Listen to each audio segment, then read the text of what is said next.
every business can use video in some way. And I think the biggest reason it's important is because if you are a business owner, you won't get the opportunity to talk to every single one of your prospects and make an individual connection with every single one of them. And so the reason the video is so special is because it's the best way to create what feels like that meeting in person connection with your prospects. Hey, what's up? Welcome back to another awesome episode of the Lifeonaire Show podcast. I'm your host, Jason Wojo, joined by Polish Peter, my co-host. What's up, dude? Hey, man, looking forward to this episode because we got someone familiar face that I've known this woman for a long time. And I've actually, first and foremost, I'm not sure how she got on this podcast, but since she's here, let's have a conversation. You know what I mean? Yeah. So guys, listen. This is a really important episode. Now I got to let you know, you may have noticed this, but the amount of people and guests we have featured on the Lifeonaire Show podcast has diminished greatly because we become much more selective as to who and why we have guests on the show. And we want this to be something that's really valuable for you, something that you can apply to your life or business and has a real tangible effect. And so we're going to talk about using video in your business on this episode. And we have Paula Mandarino on here. So Paula, in case many of you guys don't know her, was the head honcho kind of at Lifeonaire for Paula. How long did we work with? Well, I mean, you're still working with Lifeonaire, but it's part-time now. And I want to tell that story as well. But when did you start with Lifeonaire? What year was that? It was 2018. So it's, oh gosh, seven years almost. Yeah. 7 years. So Paula was a person holding down the fort. She was doing admin. She was the executive kind of function of the business and kind of really handling customer service, customer success, doing events, all kinds of stuff. She was really doing tons behind the scenes. And this cool thing happens in Lifeonaire, which is people put their vision together, is what we teach people to do. And we kind of have this issue where people will put their, and I love this issue, by the way, where people put their vision together and they decide to go into their own business because they're like, hey, this is part of my vision. And they spread those wings and jump out of the Lifeonaire nest and do their own thing. And Paula has done that. And she's still doing some side stuff for us and helping us with video because this is her expertise. This is she's amazing. And so in this video, we're going to talk about why is this important in your business and what kind of tangible difference should you really give consideration to and why you need to incorporate this in everything you do, whether it's customer testimonials, whether it's highlights, whether it's featuring your offer, whatever. We're going to get all into that in a minute here. So I'm super excited, man. Bring it. All right, Paul. So tell us, first of all, how did you even get involved in the interested in video and develop these skills? And by the way, you have a very special skill set I want people to know about as well in regards to movies. We'll talk about that too. But where did this whole thing for video start? Yeah, so I've always been a creative. When I was growing up, I remember I used to stay up really late and make animations on PowerPoint because I didn't have access to a video software.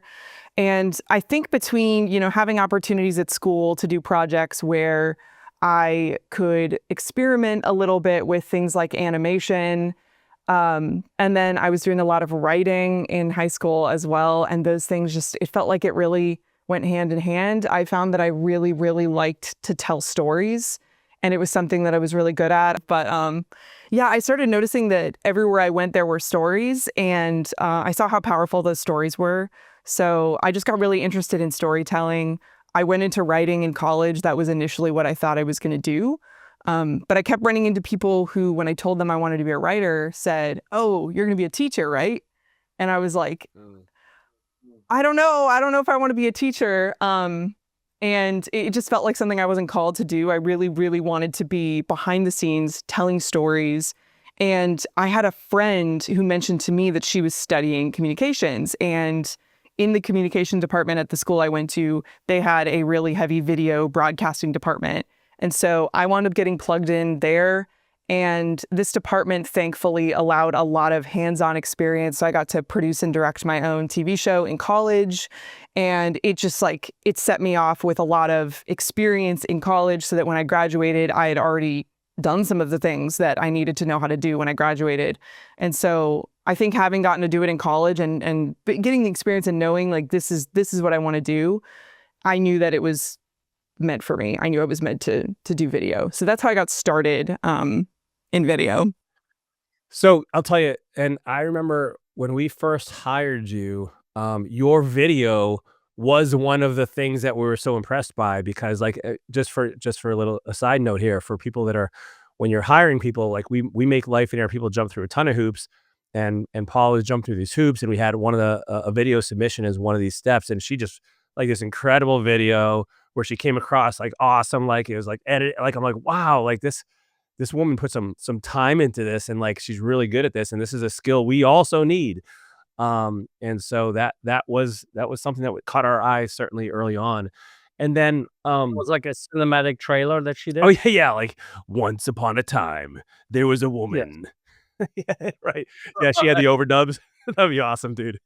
I wish. I That- kind of want to go back and do it that way. right, right. So talk to us like and so so this video perspective didn't start from business, but rather it sounds like this creative bent that you had combined with a storytelling narrative, which is so important, right? And I think people overlook the storytelling component in business quite a bit, and you've been able to capture that in video. And so let's kind of get into this as from a business perspective, like and I know you work with a lot of businesses and stuff, but like tell us like why people need video and why is it so important and people should consider incorporating this into their own business.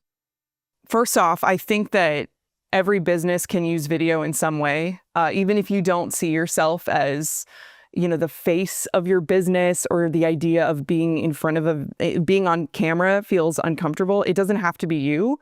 So there's definitely ways that every business can use video.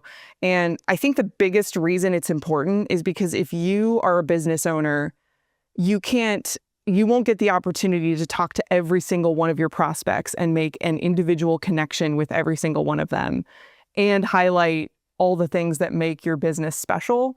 It's impossible to do that because you'd have to be able to flag down everyone that visits your website, everybody that looks you up on Google, everybody that lands on your Facebook page, everybody that sees your billboard or your whatever your advertising is, or people that hear about you. You'd have to be able to somehow reach those people and connect with them on a sort of personal level, and it's impossible. And so the reason the video is so special is because it's the best way to create what feels like that meeting in person connection with your prospects. And there's other really powerful ways to do that. Obviously, writing is very powerful. Images are powerful. Your website copy is really important. So there's tons of very important things in marketing, but video is the best way to create what feels like a real in-person connection. And it works even if you're not the one in the video. If you were to have a video made about your business and what makes it special, you can give somebody an idea of why you stand out in just a minute. And the other thing is people are really drawn to video.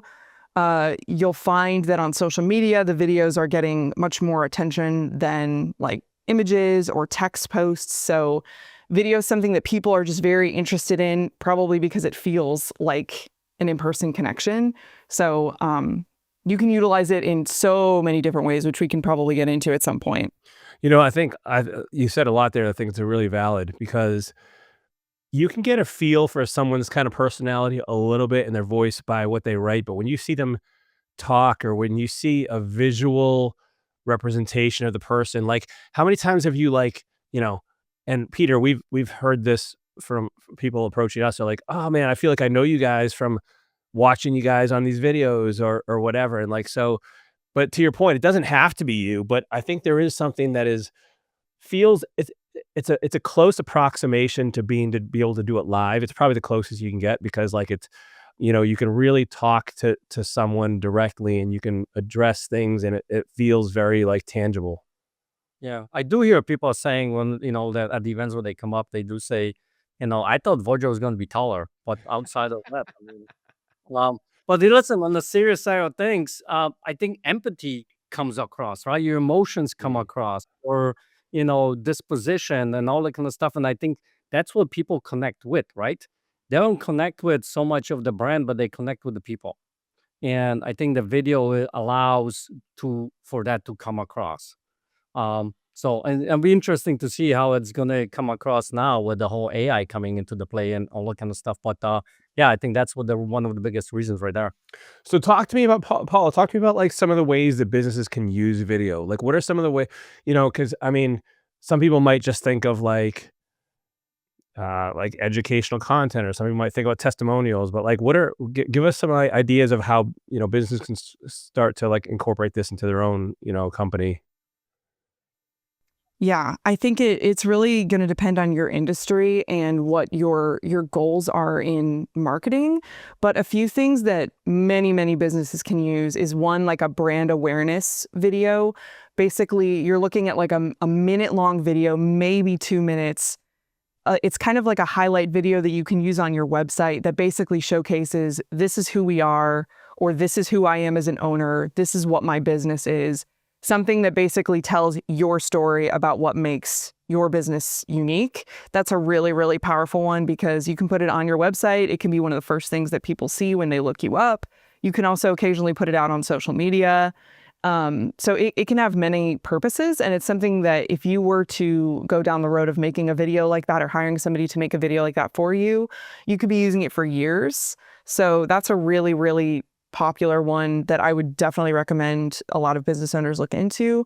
Another thing you can do, and you kind of mentioned it, Wojo, is like educational content or really just social media content in general. So if you're looking to use social media to get like a bigger following and get more people hearing about you that way, it's good to post video regularly. And you can do education. So if you have any information that your prospects would be asking you as an expert, those are good things to do little less than a minute long snippets on for social media. And those are things that if you're not sure what kind of education you you wouldn't even know where to begin with that. If you were to work with a videographer or a social media expert that has a video person on their team, they could help you figure out how to approach that, like what to say, how to set up your at-home studio setup to get those videos to the quality that you'd want them at. And so they can kind of coach you through how to do that. Somebody may be concerned about, well, I don't know if I want to share all of my education because will they want to hire me if I share my education? And you'll find that if you provide your prospects with a little bit of education, they'll be thinking of you when they have more questions in the future, and it won't hurt them hiring you. They'll still be interested in working with you, even if you do provide some education for you. And it also helps build a good connection with your prospects where they learn to trust you because you've got a lot of expertise for them and they get to know you through your videos. It's like a parasocial relationship. They're kind of getting to know you that way. And it will strengthen your connection with your prospects, and they're most likely going to be more likely to hire you in the future. Another thing you can use social media video for is, and this will kind of be business specific, but if you have things you kind of want to showcase that you're doing in your business. So for instance, if you own like a cleaning service, you may want to show like, hey, we cleaned up this corporate building. Here's our before and after. So you can use video for things like that. I know it's really popular in real estate with doing walkthrough videos. So there's all kinds of things you can do, basically showing like this is us in action. This is our business, our team in action. So it doesn't have to be education. It could also be something like that. And I know I'm talking a lot, but one more really big one, and this is one of my favorite things to encourage business owners to do, is to get client testimonials. So you want to capture video of your happy clients talking about their experience with you. And we can get more into like production quality if you guys want to talk about that. But these don't have to be very high quality. You don't have to invest a bunch of equipment into them. You certainly can if you're going for that. But if you have a page on your website like full of client testimonials of people sharing what they what they experience working with you, it's really going to help people that are looking to hire you see what they could experience and what they could benefit from if they were to work with you, and it really builds that credibility. So those are really, really important. I would highly encourage people to consider doing those. Man, there's a lot there, and I think they're all super valuable. And as you're talking, like I'm thinking of some people, for instance, even within Lifeonaire, that I've seen some of their videos up, where a guy with a window tinting company that we all know, one of our guys, he's like, hey, check out this nano specific blah blah blah. I don't know the vernacular. He's like, and the reason why this is important, and you don't want some cheap film on your window, is da da da da. And so he's kind of like showing the product, and he's giving you one of the things that you can ask your if you're going to go screening window tint companies, hey, are you using this nano protected because of whatever? And you can do that. Or we got a guy who has his yacht management company, and he could have a video out from a yacht and be looking around. Hey, this looks like fun. Guess what? We charter boats, and you guys can come out here and enjoy the sun and the sand and the beach. And there's so many opportunities to show the business in action, which is one thing I love that you said. I love the idea of a brand, when somebody, because I think video also differentiates yourself a lot from some of the competitors who have these, and this is, for whatever reason it's like this, is like, if you go to a lot of websites, like, there's not much personality there. It's bland. There's no real kind of anything attractive that kind of connects you with the business. I think video has the opportunity to really kind of give you that level of connection and build that trust in the relationship. And by the way, I love what you said about educational content, because in that educational content, you can also answer questions that most likely your prospects have. And so by answering those questions, actually even giving them questions like, hey, here's 8 things to, for instance, Paula, with you, hey, here's 8 things, and I'm making this up, but here's 8 things to ask your video editor to make sure you're getting the best, or your video filmer, or I don't know what all the terms are. This is before you hire somebody to do your video, here's 8 questions to ask them.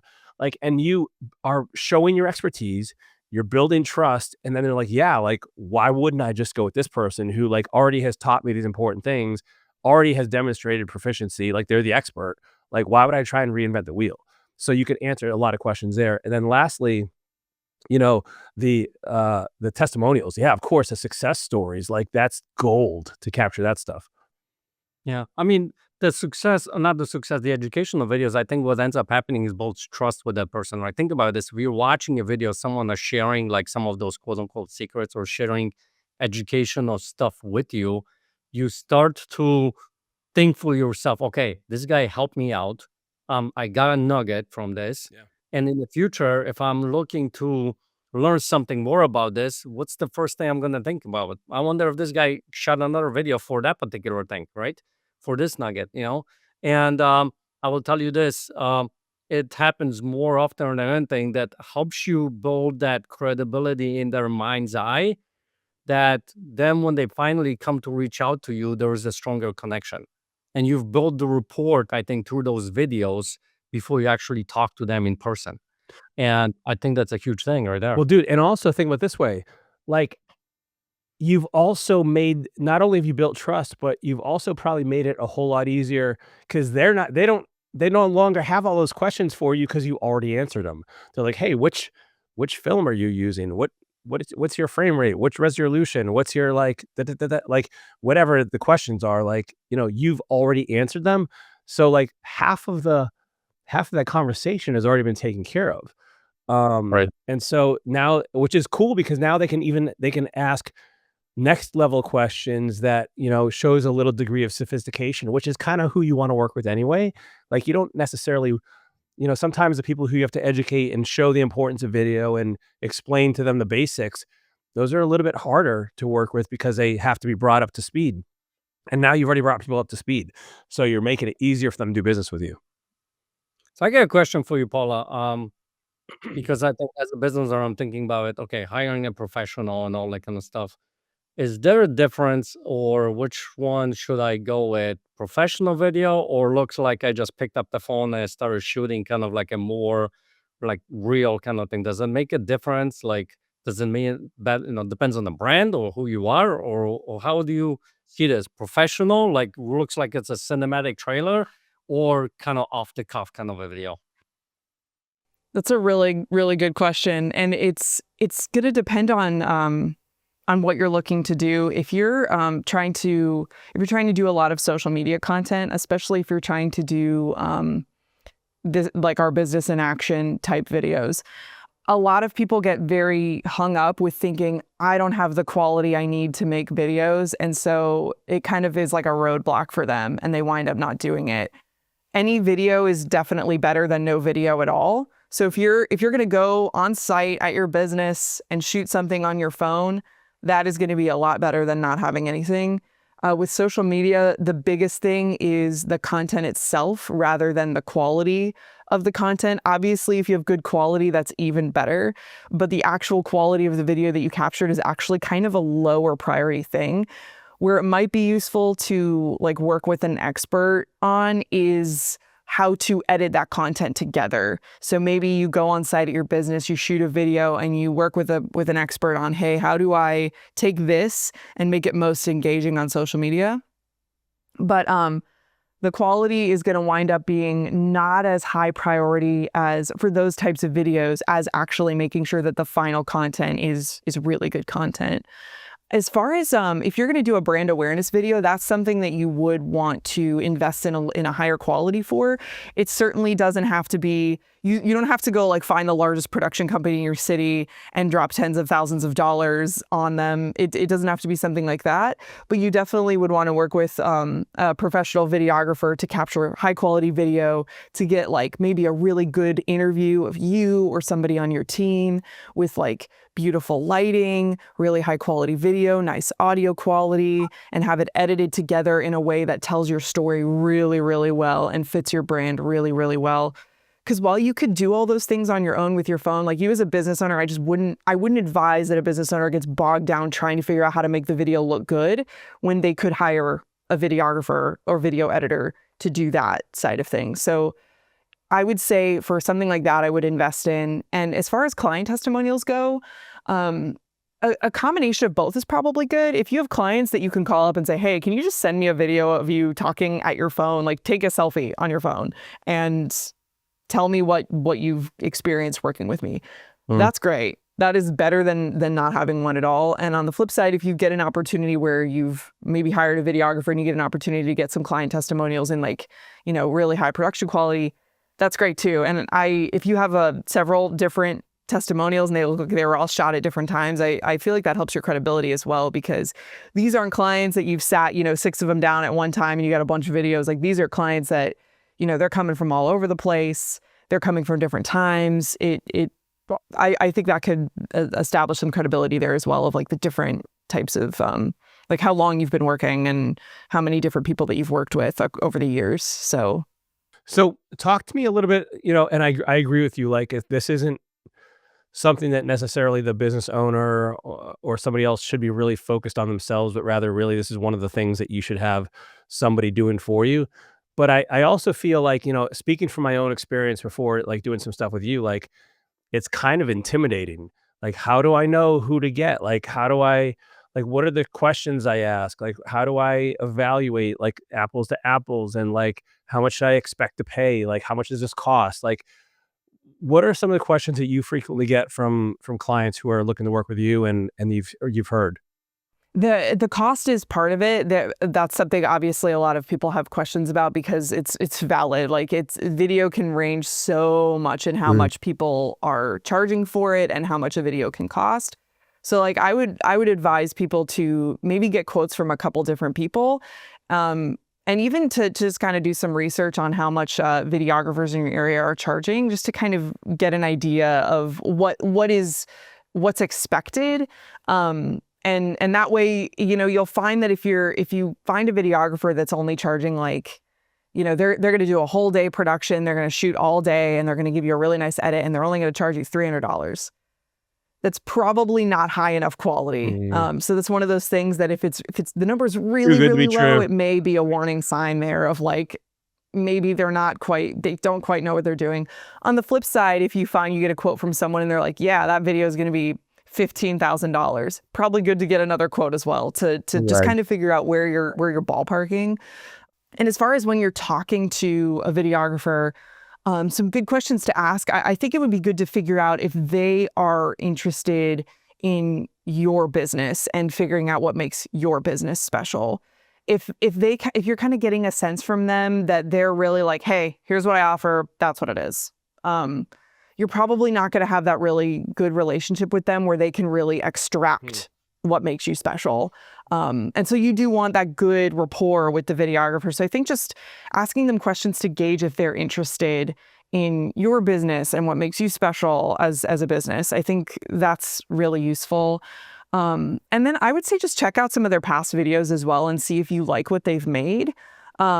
You can ask them if they've worked with any clients like you and if they have anything in your industry or similar industry that they could send you that they've done to give you an idea of like what your video will look like. So those are some big ones I would say to vet somebody. So what I heard in there too is like, what questions are they asking you? Like, do they sound interested? Like, well, tell me like, what's the result you're looking for? Tell me about your clients, or tell me what's the service you guys provide, and what are you trying to convey, or like what, and so what's their degree of like interest and intrigue in the services or products you provide is one thing. And then also, I think it's probably also, I'm thinking back to what you just said earlier about, are they someone who has a good feel for, and you can assess this by their earlier videos, like you mentioned, but like, are they someone who has a good feel for story and how like, cause cause a video, one of the things I think of as being really valuable is like the emotion that comes across as a result of like, for instance, like somebody buys your product and their life is amazing. Like you want to capture that on video. And so somebody who can, that aspect of storytelling in video is also very important. Cause listen, anybody can press record on a camera, and now, by the way, getting it to look good is a whole nother thing, and there's skills there. But like to your point of like editing it, I can't say talk, editing it for maximum kind of impact and knowing like how to move those frames around and how to kind of connect it all into a cohesive, like kind of like plot almost, is really valuable too. Which actually, by the way, is I wanted to, give a little plug for you, which is amazing. Like, you tell us about this movie stuff that you have going on. Yeah, so I have been working with a film production company where I live, and they have been making movies for about 10 years now. They do Christian films, and their mission is to tell stories of life change for life change. And I've been working with them. I started as a camera operator years ago, and now I'm a director of photography, which basically means that I am the person that works with the director and the camera team to make sure that what the camera team is capturing is what the director is looking for. Wow. I do things like storyboarding and designing the shots. Every scene in the movies we've made, I have planned out, these are the shots we're going to do, and collaborate with the director on those. So, that's so awesome. Yeah, I love it. It's like 12-hour days on set, and we all joke that like we're all crazy that we want to come back every day and keep doing that, but it's so much fun. That's cool. That's super cool. Well, listen, like but that's one of those things I think that really set you apart from like just any other, videographer, because you have just this eye for things and how to really fit things together, and how like this all could be kind of orchestrated and coordinated. So I think like that's an amazing skill. Yeah, and I think one of the things I just got out of this little share, and I think that's important when you're talking to a videographer to sort of work for you, is when, I don't know if you watched Paula talk about this whole experience of being director of photography and all that kind of stuff. Her face lit up. She's all excited. She's talking about it. So I think it's important. I don't know. I might be totally off, but I think it's important we're looking to hire a videographer that they have passion behind doing it, that they're excited about doing the video, that they're like, this is the coolest thing since sliced bread, kind of thing. You need this, like that's how they'll show up, because I think that's the kind of effort they're going to put in there. If they're coming in and showing up like, okay, another 40-hour work day and work week, and I just got to get this thing out of it, and it's almost, I don't think you're going to get the right quality. So I love that you found your passion, Paula, and be able to do this stuff for people. So, um, go ahead. I just have, so a couple more things I'm thinking of. Like, so we covered a couple of questions. And by the way, Paula, I definitely want you to tell people how to get in touch with you for if they're interested in your services. And by the way, do most videographers like travel for this, or you have to find somebody local if you're gonna work with somebody? Like, what does that typically look like? Some videographers travel. If you find someone that you really want to work with and they're not local, they can certainly help you with things like giving you guidance on how to shoot things at home, and then they could edit that content for you. So they certainly don't have to be local. You'll find that your videographer is going to be spending a lot more time editing than they will shooting. So depending on how much content you need shot, you may be able to work with that person, and they may travel to see you. So yeah, I would say if you find someone, they don't have to be local. So, and that actually, you kind of led into my next question, which is like, can you give us some tips for people that are like the DF wires? They're going to film their own video. They're not going to hire a videographer, but maybe they're going to use a video editor. And by the way, speaking from experience, like video editing is probably not what you want to do unless you're going to really make this your full-time gig, because there's a lot of nuances to it and a lot of technology and a learning curve there. But as far as the filming, some people are gonna be like, hey, I'm gonna do my own filming. Give us some tips. Is it really okay to use an iPhone? Can you get quality footage? Like, give us some like real tangible things that people can do for their own video, and then maybe they'll just have somebody like yourself do the video editing. Yes. So I think that a lot of what you want shot, you can shoot on your phone. Our phone qualities most people have 4K shooting on their phone now. So you certainly don't have to go out there and drop hundreds or thousands of dollars on a camera. I would highly advise people just use their phone. And some of the things that you may want to put a little bit of an investment in is making sure that you're capturing good audio. That doesn't have to be a massive thing. You can honestly go on Amazon and find good lapel mics or a podcast microphone. I could put some links in the show notes for some recommendations that I have of like good, affordable entry-level equipment that will definitely get the job done for you. So like a lapel mic, a podcast microphone if you're going to do something at your desk. And then lighting is another thing that's important. I would say if you're going to record with your phone, if you're going to record out and about, I would just make sure that you have light on your face. And you don't have to be like looking at the sun, but you want to make sure that your face is visible. If that means like getting outside where there's some sun, if that means just turning on the overhead lights if you're in your house or if you're at your business, like if you're on site.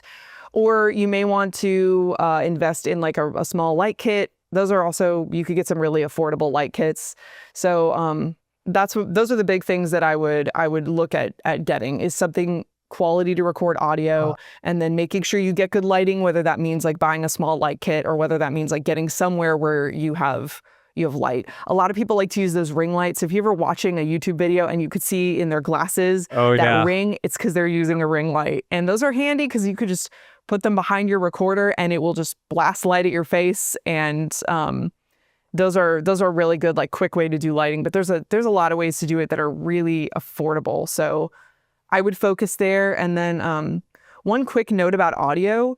If you have an opportunity to record a video and you're worried like, oh shoot, like I don't have good audio, like I'm trying to get a client testimonial and we're at a busy event and I don't have a microphone with me, I would encourage you to get it anyway, get the video anyway. And then you can use AI tools. There's a lot of really awesome ones some of them are free, some of them are really affordable, where you can actually put the audio into the AI and it will extract like background music, it'll extract background noise. They're not magic, but they've come a really, really long way. So you can make audio that was captured on the fly with your phone sound good. So it won't be like high production quality, but it will be, you'll be able to take that background music out, which is really good.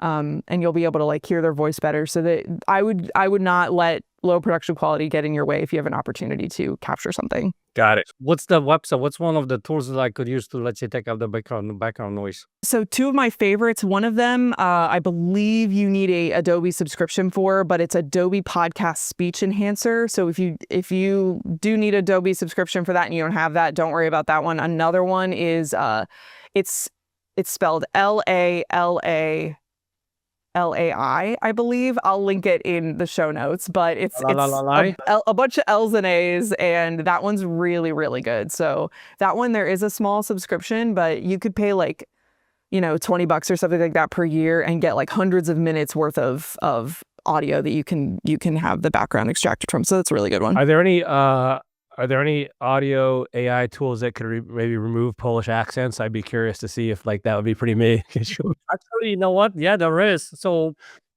what's it called? It was Leonardo? Oh no, it's 11 Labs.